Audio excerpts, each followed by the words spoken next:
Halo Sobat Expert, perkenalkan aku Maria, part of Expert UKAI.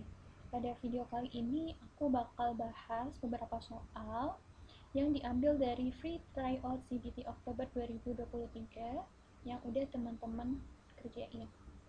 Untuk video kali ini kita hanya membahas soal-soal di bidang kimia. Oke, langsung aja disimak dengan baik ya. Soal yang pertama aku ambil dari soal nomor 19. Apoteker di industri farmasi ekspor UKAI melakukan analisis untuk memisahkan dua senyawa dalam obat menggunakan KCKT atau kromatografi cair kinerja tinggi. Dari hasil kromatogram, terdapat dua puncak yang saling berdekatan, di mana waktu retensi yang diperoleh adalah 4 menit dan 7 menit, dengan lebar puncak yang diperoleh adalah 2 menit dan 1,5 menit. Berapakah resolusi yang dihasilkan? A 1,7, B 11,4, C 2,3, D 0,85, E 4,5. Kita langsung aja ke pembahasan. Resolusi atau RS didefinisikan sebagai perbedaan antara waktu retensi dua puncak yang saling berdekatan dibagi dengan lebar puncak. Resolusi ini merupakan salah satu parameter yang digunakan untuk melakukan uji kesesuaian sistem. Jadi ketika kita akan melakukan analisa menggunakan suatu sistem kromatografi atau menggunakan metode yang baru, maka kita perlu melakukan analisa terhadap resolusi ini, di mana resolusi ini merupakan parameter untuk melihat apakah suatu sistem kromatografi yang akan kita gunakan itu memiliki daya pisah yang baik atau tidak. Karena daya pisah yang baik ini merupakan salah satu parameter penting untuk memastikan bahwa nantinya kadar atau puncak yang dihasilkan dari suatu analit itu dapat akurat sesuai dengan yang ada pada suatu matriks yang kita analisa, di mana resolusi yang baik itu memiliki nilai lebih dari 1,5. Jadi suatu sistem kromatografi dapat dinyatakan sesuai ketika memiliki daya pisah atau resolusi lebih dari 1,5.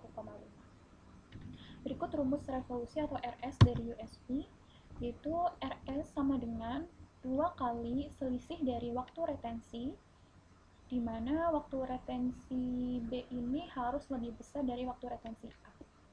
Teman-teman bisa menggunakan AB atau 2 atau 1, itu whatever, terserah. Yang penting waktu retensi yang di depan, yang B, ini harus, yang dikurangi ini harus lebih besar dari waktu retensi yang menguranginya atau yang A, sehingga hasilnya itu nanti nggak minus. Lalu dibagi dengan jumlah dari panjang atau lebar puncak, atau lebar puncak A WA ditambah dengan lebar puncak B atau WB. Oke. Nah, dari soal ini kita bisa mendapat data bahwa ada waktu retensi 4 menit dan 7 menit.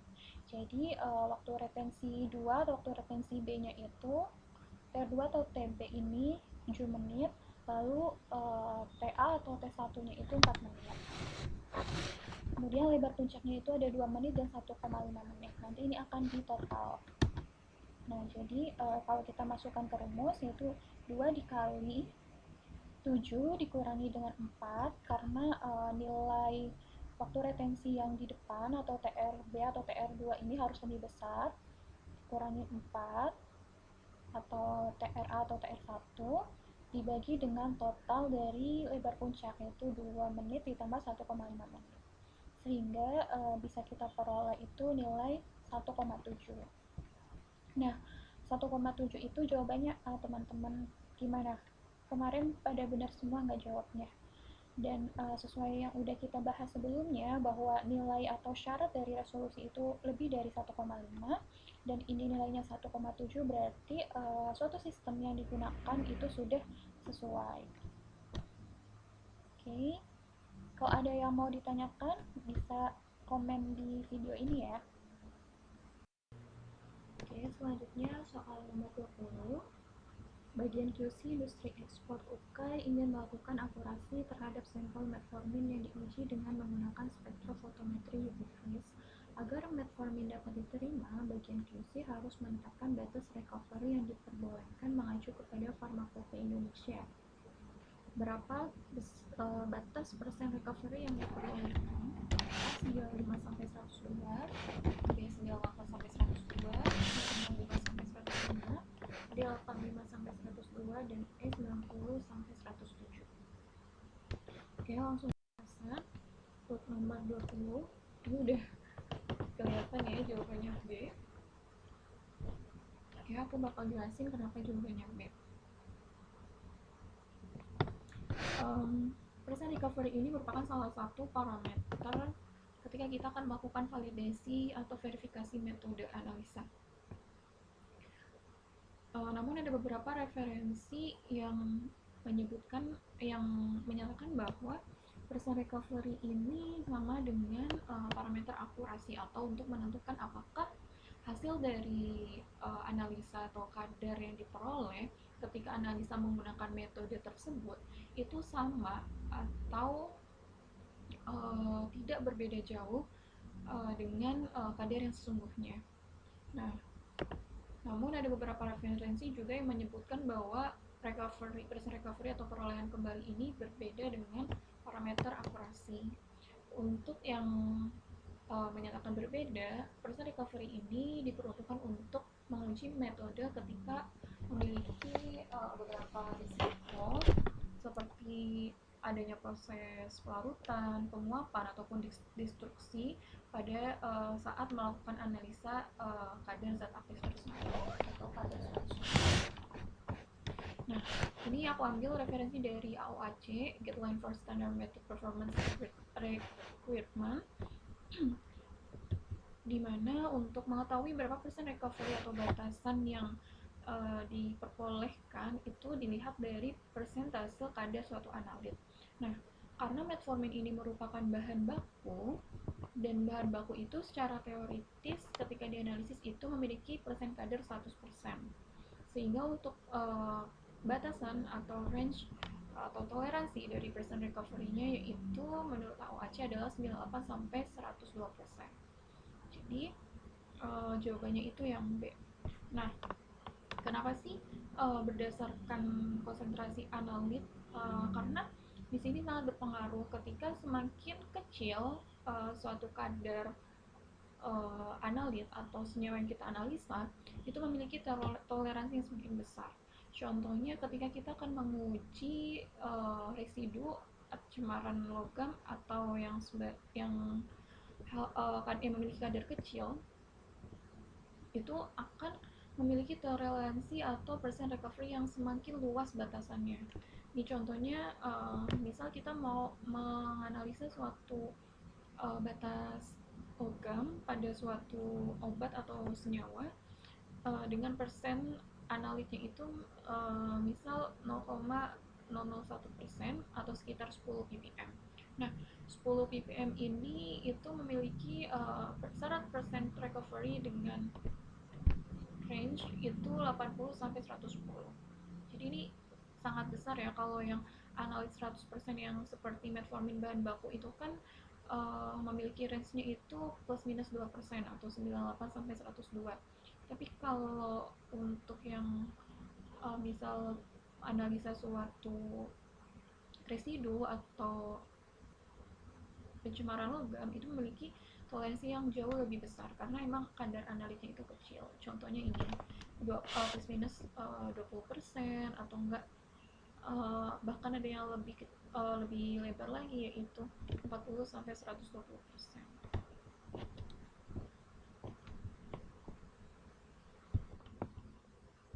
Next kita ke soal nomor 21. Berdasarkan Farmakope Indonesia edisi 6, penetapan bahan baku magnesium hidroksida yang memiliki berat molekul 58,3 untuk sediaan antasida menggunakan metode kompleksometri dengan batas penerimaan yaitu 98 sampai 105%. Jika 75,21 mg sampel dititrasi dan diperoleh volume per liter di natrium etat 0,05 molar adalah 25,8 mili, berapakah kadarnya dalam persen? A 104%, B 166,41%, C 101,2%, D 99,99%, E 105%. Jadi ini adalah soal titrasi di mana yang ditanyakan adalah kadar dalam satuan persen. Yang diketahui adalah molaritas dari pentiternya dan volume pentiternya, lalu berat sampel yang dititrasi, dan ada berat molekul dari senyawa yang dianalisa, dan juga batas keberterimaan menurut Farmakope Indonesia. Oke, berikut adalah pembahasan dari soal nomor 21. Soal nomor 21 ini kan tentang soal titrasi ya, di mana suatu analis ini akan menganalisa atau menentukan kadar suatu senyawa dalam sediaan obat atau antasida, di mana senyawanya itu merupakan magnesium hidroksida yang akan dicari persentase kadarnya menggunakan metode titrasi, yaitu kompleksometri. Jadi terkait titrasi ini kita nggak perlu angkat pusing, pasti berkaitan erat dengan dua hal, yaitu berhubungan dengan kadar dan volume dari pentiter atau titrat, dan juga kadar dan volume dari titratnya atau zat yang dititrasi. Nah, membahas terkait titrasi ini tidak jauh tentang titik equivalence, karena titrasi dianggap selesai ketika mencapai titik equivalence. Sudah sempurna reaksinya, di mana titik equivalence ini merupakan kondisi ketika mol dari titrat atau pentiter itu sama dengan mol titrat atau mol dari senyawa yang dititrasi. Nah, untuk rumus secara stoikiometrinya, di mana mol atau N itu memiliki rumus sama dengan molaritas dikali dengan volume. Lalu mol juga memiliki rumus N sama dengan GR atau massa atau bobot dibagi dengan molekul relatif atau berat molekul suatu senyawa. Kemudian untuk ketika yang ditanyakan gram, itu rumusnya yaitu tinggal dipindah ruaskan menjadi GR atau bobot sama dengan mol dari suatu senyawa dikali dengan MR atau BM, berat molekul. Nah, yang ditanyakan di sini kan persentase kadar ya teman-teman. Kalau persentase kadar itu berarti kan bobot sediaannya itu sediaan antasid atau berupa tablet, berarti persennya itu W per W atau berat bobot per bobot. Yang kita pakai itu biasanya gram per gram atau miligram per miligram. Nah, langsung aja untuk soal yang ini cara pengerjaannya, dimana persen dari kadar MgOH2 kali ya harusnya ya magnesium hidroksida itu adalah memasukkan nilai konsentrasi titran atau pentiternya, yaitu si dinatrium etat 0,05 molar dikali dengan volume titran atau pentiternya, yaitu 25,8 mili. Itu ketika konsentrasi dikali dengan volume itu akan memperoleh nilai N atau mol dari si pentiternya dinatrium etat. Tapi ketika kasus titrasi dan sudah mencapai titik ekivalen, berarti kan mol dari dinatrium etat ini sama dengan mol dari si magnesium hidroksida yang akan kita cari. Jadi kita udah bisa nih menentukan mol dari magnesium hidroksida dengan cara mengkalikan konsentrasi atau molaritas dari pentiter dinatrium etat dikali dengan volume dari pentiter dinatrium etat itu.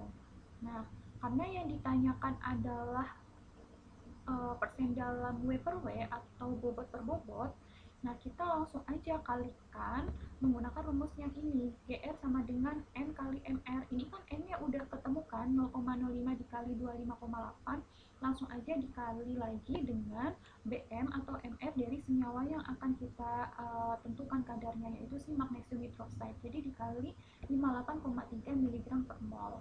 Nah, ini akan langsung memperoleh nilai bobot atau massa dari si magnesium hidroksida ini. setelah dihitung diperoleh nilainya itu 75,207 mg. Nah, kadarnya itu dibagi untuk memperoleh persen kadar tinggal dibagi dengan bobot pada sampel yang sudah diketahui. Kan di soal itu sampelnya itu yang dititrasi sebesar 75,21 mg ya teman-teman. Nah, ini tuh tergantung soal yang aku udah jelasin sebelumnya, bisa menggunakan berat sampel atau bobot yang tertera pada kemasan. Tuh, nah di sini langsung kita bisa hitung persen kadar dari magnesium hidroksida, yaitu dengan persen kadar bobot per bobot atau W per W, yaitu 75,207 mg dibagi dengan 75,21 mg diperoleh kadarnya sebesar 99,99% pada titik akhir titrasi atau titik ekivalensi. Itu untuk penjelasan soal nomor 21. Jawabannya jadi yang D, yaitu 99,99%.